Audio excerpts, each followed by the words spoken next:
Hi, everyone. My name is Karen Ditzler, and I am an instructional technology specialist at the Capital Area Intermediate Unit.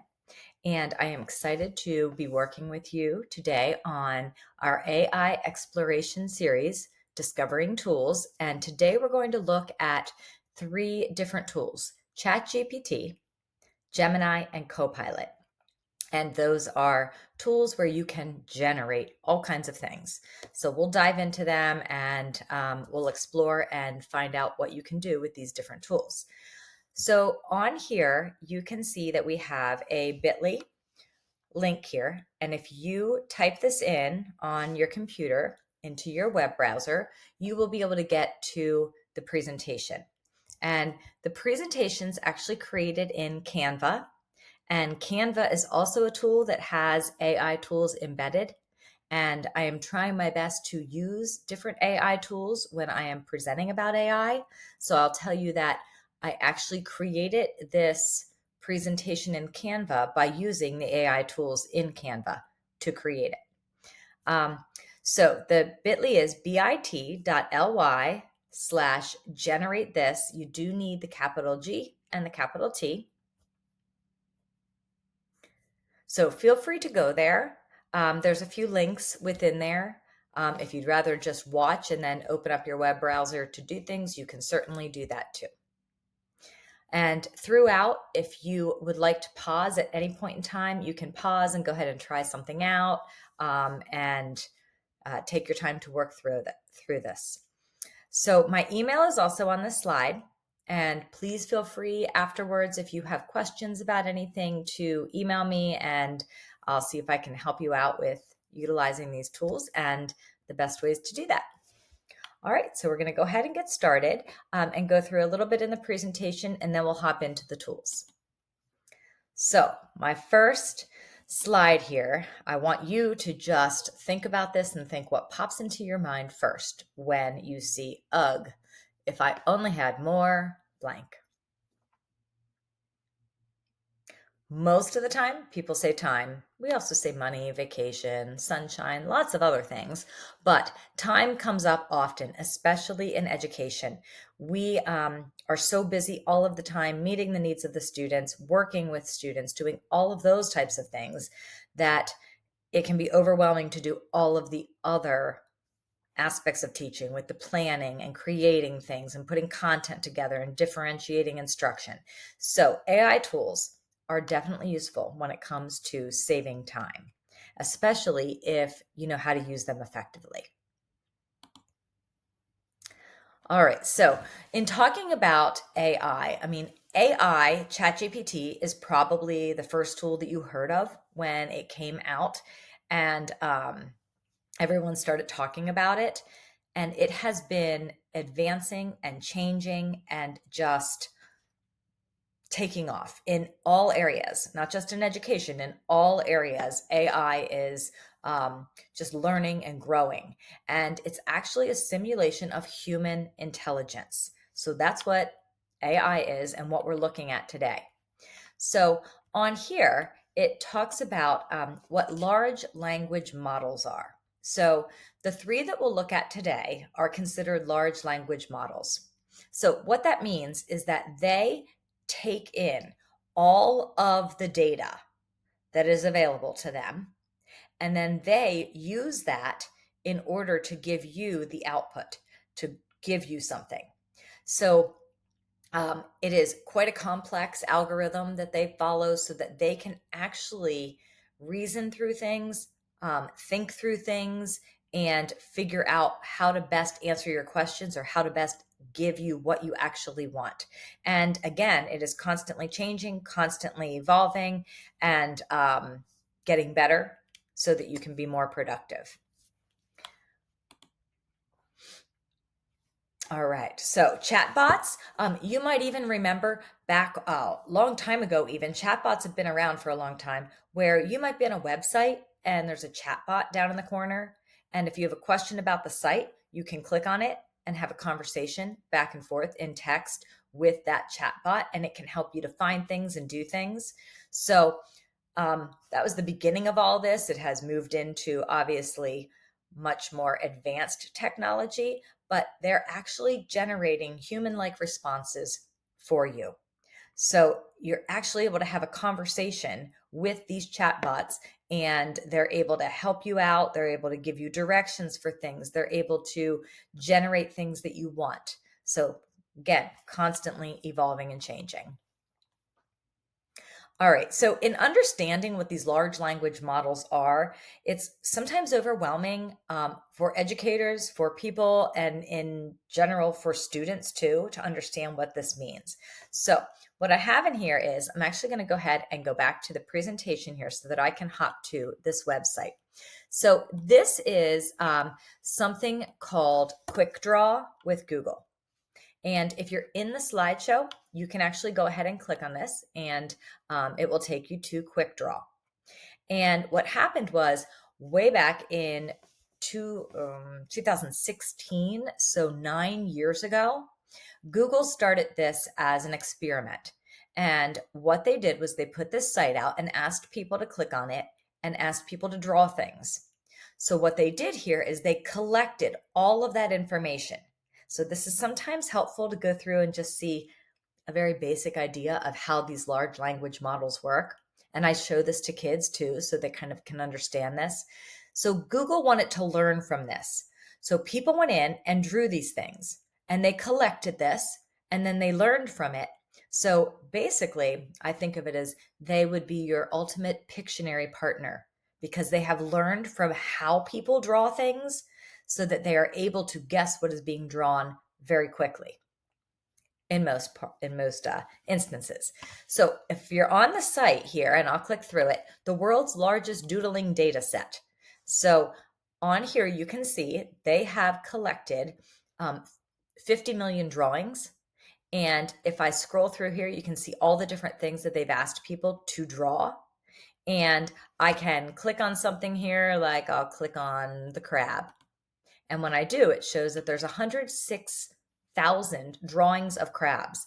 So they have had that many times when someone has drawn a crab, they've collected it so that now when someone starts drawing it, they have learned how to guess that quickly. Okay. So it's just kind of an interesting way to think about all that data being brought in and then being put out. So we're going to go ahead and I'm going to show you what this actually looks like when you play the game. You can certainly do this. It is quite fun. So when I click Let's Draw, it will tell me, draw a truck. I have 20 seconds. And I am not very artistically inclined, so this should be interesting. All right, so if I start drawing a truck. I see triangle, or handbag, or pickup truck. I see car. All I know, it's truck. Okay, they got it. Oh, a smiley. I think I can do this. All I know, it's smiley. How about that?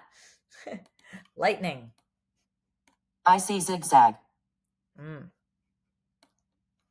All I know, it's lightning. Okay. Binoculars. Ooh, that's tough. I see circle, or potato, or moon, or dumbbell, or glasses. I see cherry. All I know, it's binoculars. Wow, amazing. A lobster. I think I'll stop there. So you get the idea. So this is just so that you can kind of understand how it's collecting all of that information, and then it gives you the output. All right, I'm going to hop back to the presentation here, and we're going to move on to our next slide. Okay, so if you have done the prompting session with Scott Snyder from the IU, he is fabulous, and he has a really phenomenal session about how to create prompts. Because when you are using these AI tools, you are going to get what you put into it. So you have to really be thoughtful and take the time to generate a prompt and ask the AI tool to give you what you really want. So I just have the points here that he talks about in that session. I would definitely recommend watching that. Defining the role, for example, saying to the ChatGPT or to your chatbot to say, I want you to be a second grade teacher who has 20 years experience working with students who have difficulty reading. something like that. So you give them a role so they know who they are when they're actually interacting with you, giving them some context. So any information about that role and about what it is you're going to be asking, state the task. So what do you want them to give you? Do you want them to give you a detailed lesson plan, a bulleted list? Do you want them to give you a list of ideas? And then setting your constraints and your limitations. So you can say, I want you to give me things, but avoid educational jargon because you might want to share it with someone who doesn't have a background in education. Or you can say to give me things that I could do in 5 minutes with these materials.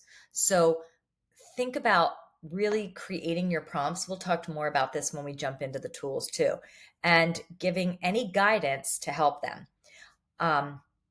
So another thing that I've actually done too is when I do this, I'll put in my prompt, and before I send it into the chatbot, I will say, please ask me any questions that would help you give me a better result.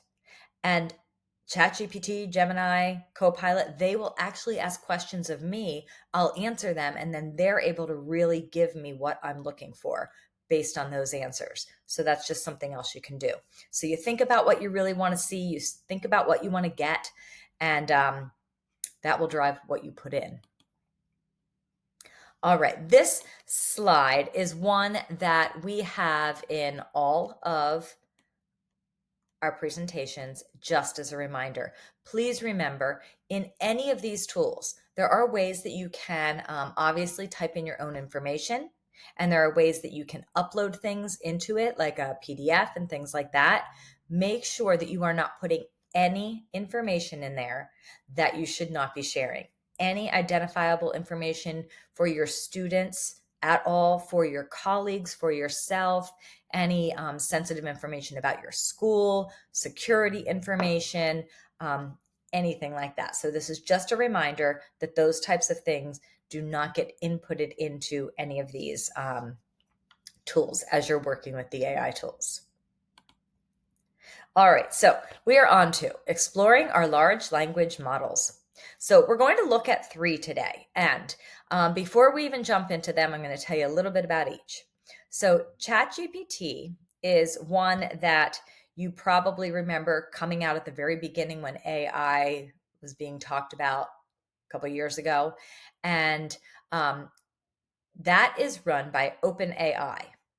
Then there's Gemini, which is the same type of thing. It is a large language model. You put in prompts and things, it will give you things out. And that is run by Google. And then Copilot is run by Microsoft. So with these 3, I mean, you can use whatever you would like. I'm going to tell you that for ChatGPT, I have that on my own personal, and I use that personally. Gemini also I do, because with Gemini currently you cannot sign up with your IU Google account yet. Copilot is one where you can sign up with your caiu.org email. So it does work for us for the IU, and it has been approved that you can use Copilot. You will notice when we look at these, they are all incredibly similar. They have the same features and the same things that you can do. And even the layout is similar in all of them. So I'm going to show you all of them, and then you can explore and see what you would like to use. All right, so I'm going to hop out of here, and we're going to hop into the first one, which is going to be ChatGPT. So when I go into ChatGPT, you will notice that we have our main area here, which is where we actually put our prompt in. So when they say to ask anything or what can I help you with, this is where you put your prompt in.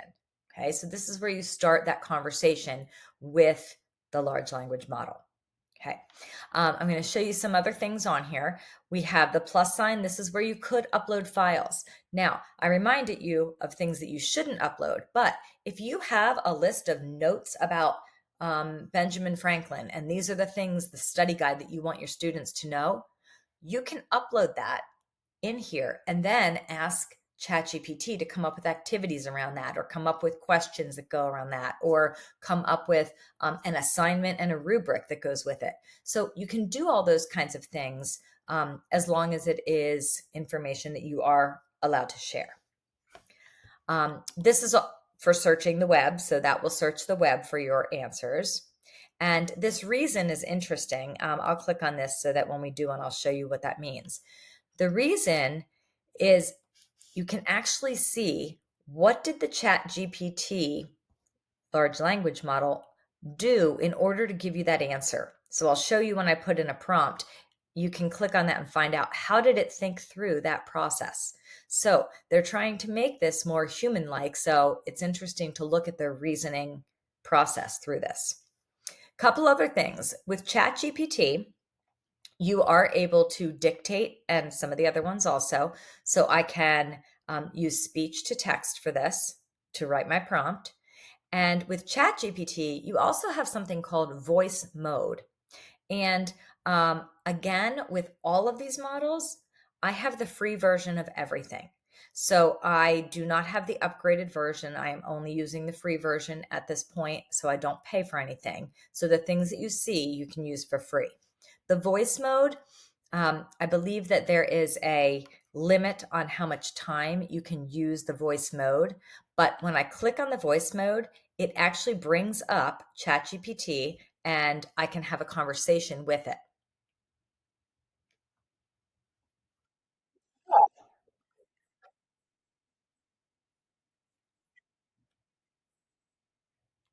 Could you please give me some ideas to engage my students in STEM activities? That would be a design challenge that would take about 5 minutes. These are high school students, and I'd like them to work in small groups.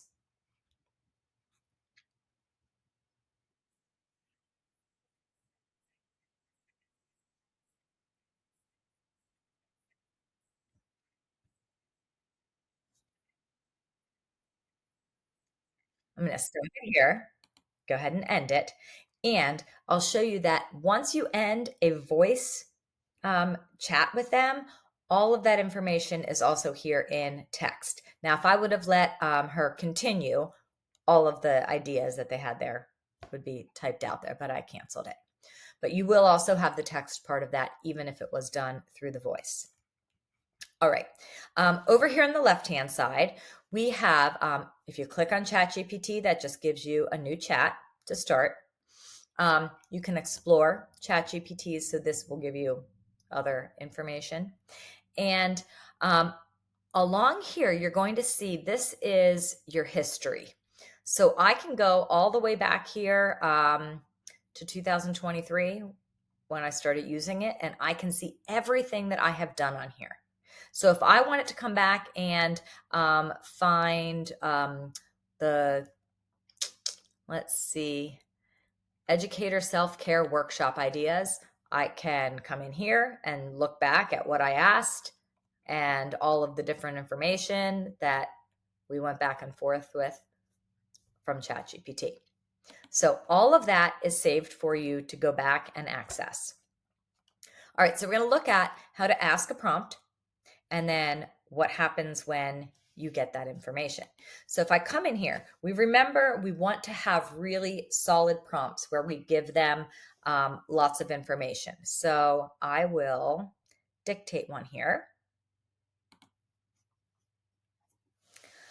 I would like you to be a second grade teacher who has about 20 years experience working with students with reading difficulties. I would like you to give me ideas to help a student who is having trouble decoding multisyllabic words. I'd like activities that the students could work on during transition times, which would be about 5 minutes. I do not want to have lots of materials for these activities, and they could work with a partner to do these activities. Please ask me any questions that might help you give me good ideas.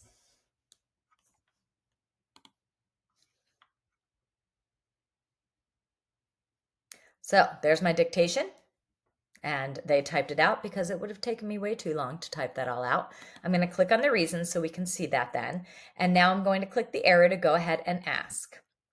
So once I put that in, then I'm sending that to ChatGPT, and they're reasoning, they're thinking about it, and then they're going to give me the information.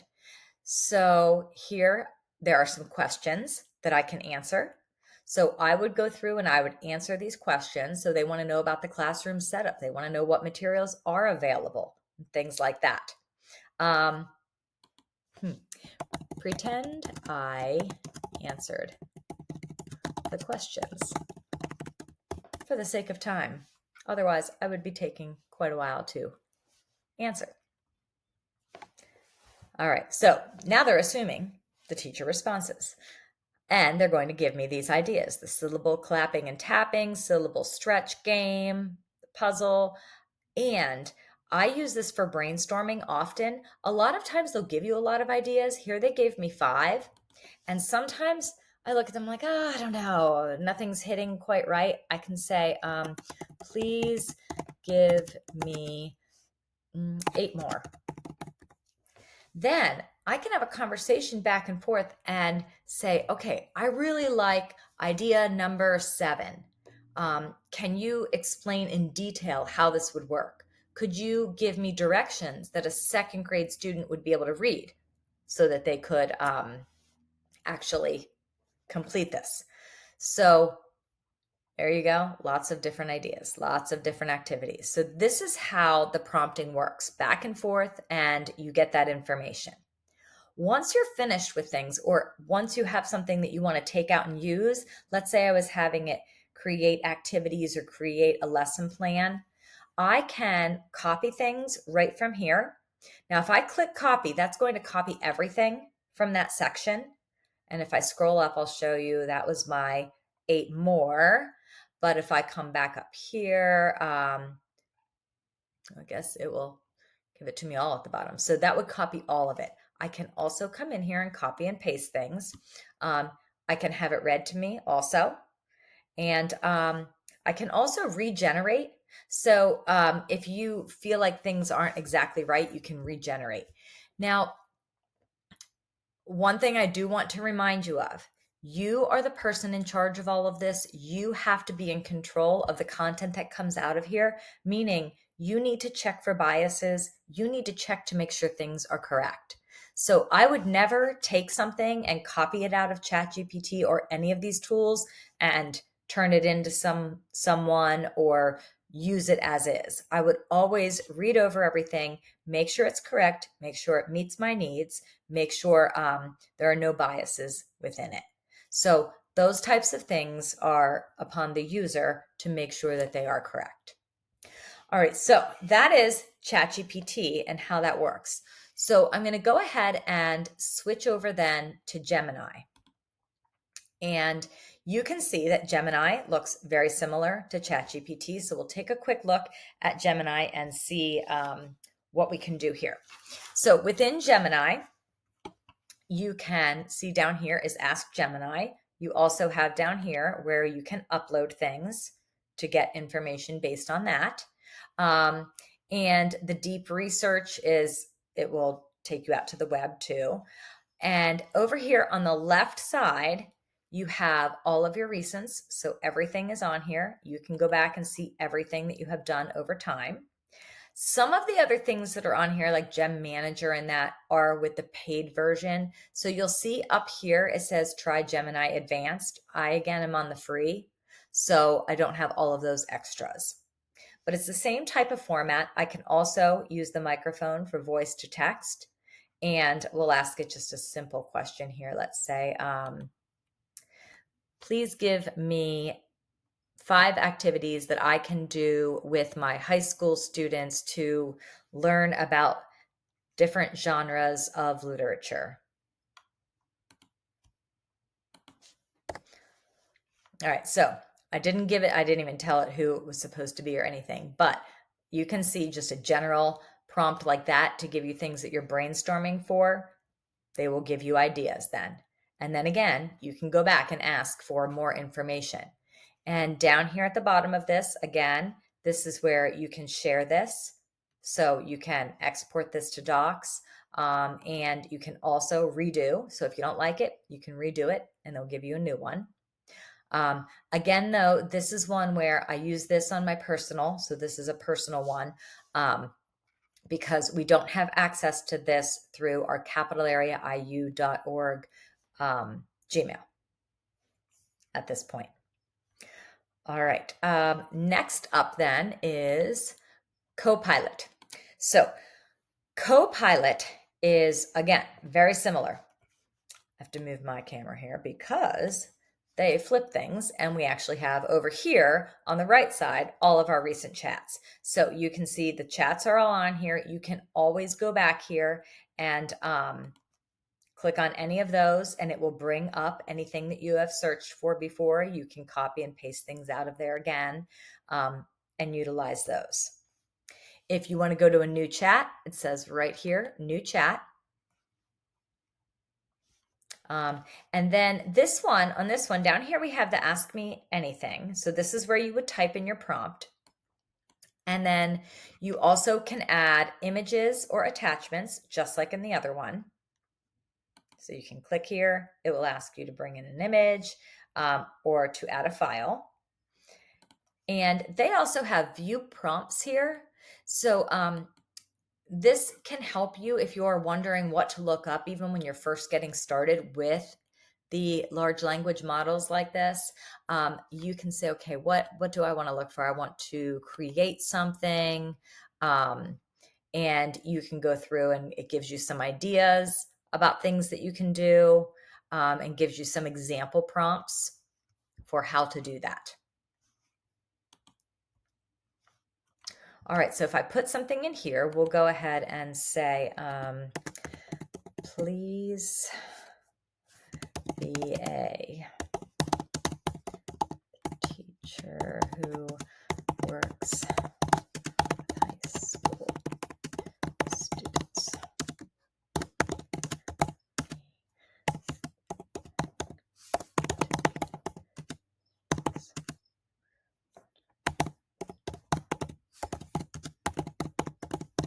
All right, so please give me 3 activities to practice perimeter. So again, just like the other ones, it's going to give me the activities, and like they did too, it will give me, here's my objective, here is the instructions, and they are all laid out. I could say that I want them to do things in groups, or I might say, I like number 3. Please give me more details. And they would jump into number 3 and give you more details. These are the materials that are needed, the instructions, example puzzles. So you can see it will give you much more information. Also on Copilot, they will give you suggestions of what you might want to ask next, which is nice. So after I've done this, you could say, oh, what are some of the common mistakes to watch for? I can click on that and send that, and Copilot will answer that question. And then again, they'll give you suggestions. So can you suggest strategies to help students, things like that. So it will work through those. When you're done with Copilot and you want to take something out of here, you can edit it in Pages. You can also copy it right here. And you can also share the prompt and copy with response. So the link is copied now, and the link will actually take someone to what your prompts were and all of the responses, so that they can see everything that you've done with that. Okay, so that was creating, all of those were creating text. There are other things that you can create also within these large language models. So I'm going to go back here to ChatGPT and a brand new one, and show you that I can come in here and I can say that I would like, please create an image. So we can say an image of a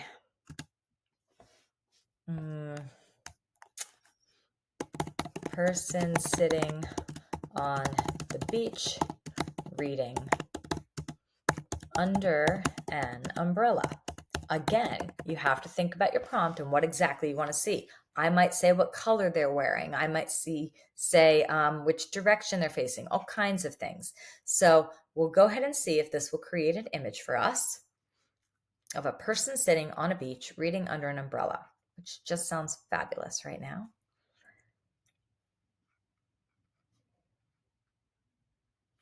Clearly, it's thinking. And, oh, I was going to say, well, that thinks I'll go to the next one, but it looks like it's loading. So then think about using this for images. I use it for images in presentations. Like I want a picture of a robot pointing at a chalkboard and the chalkboard says welcome. I can ask it to create that exact image. So here we go. Here I have an image and under an umbrella of someone sitting there reading on the beach. Beautiful. I could take that. I can download it and use that then in a presentation or something. We actually just did this with students working on some pretty intense vocabulary type of words. And they were creating images then within Padlet, which has this image creation, where they were creating images that show that they understand what those vocabulary words mean. So there's a lot of different uses for this. But it's, again, the prompting and thinking about what it is you'd like for them to show you. Again, they're telling you, if you want something different, we can do that. Maybe you wanted it at nighttime, a different time of day.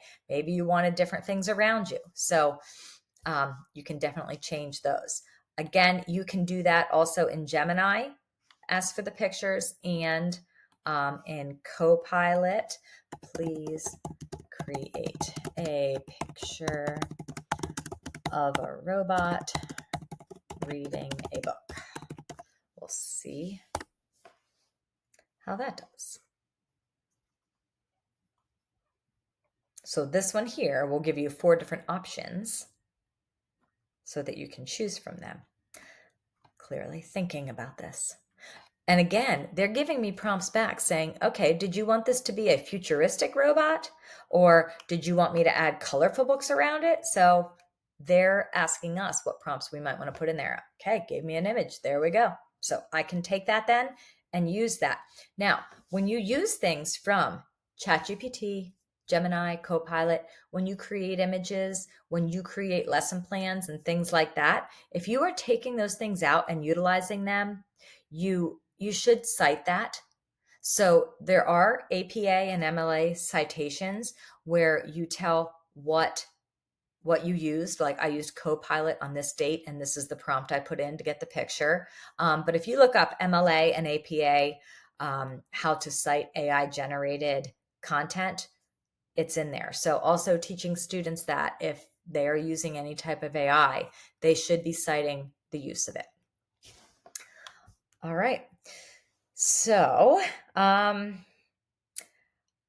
think when it comes to these large language models, again, just a reminder, I'm going to hop back here and go back one slide actually to the 3. And just remind you that ChatGPT would be your own personal one. Same with Gemini, because it's not available in our Google domain at this point. Now, that could change as we move forward and start finding out more about the AI tools. Copilot is available for you to sign up with your CAIU email, caiu.org. So you can certainly do that, and you have access to that to utilize that as approved by the IU. They are all very similar. They all do the same types of things, and they will all generate content for you, whether it be text, images, and things like that. I've actually asked it to create slideshows, and it will do that too. And you can export them out also. So there's lots of different things that these tools can create and generate for you. So at this point, dive into one, get an account, check it out, try it out, play around with it and see what you think and see what you can generate from it and what it could help you to save time with and be more productive with. And I'll tell you, for me, brainstorming is something I use it for often. A lot of times I find that I'm alone working on something and I might not have another colleague or someone else who's working on the same type of project. And I can hop on here, tell them who I want them to be, and have a conversation and get ideas. So I just need a bunch of ideas for this, or I'm trying to take my ideas and make them more specific, and I can have that conversation to help narrow things down. So just think about things that you would want to create or ideas you would want to get and give it a try. And again, I thank you very much for joining me today. And please reach out with any questions at all that you have. So my email is on that first slide, kditzler@ciu.org. And I would be happy to help you out with anything. But for your last little chunk of time here, go ahead and explore and see if you're able to generate something that might be useful to you. Thank you very much.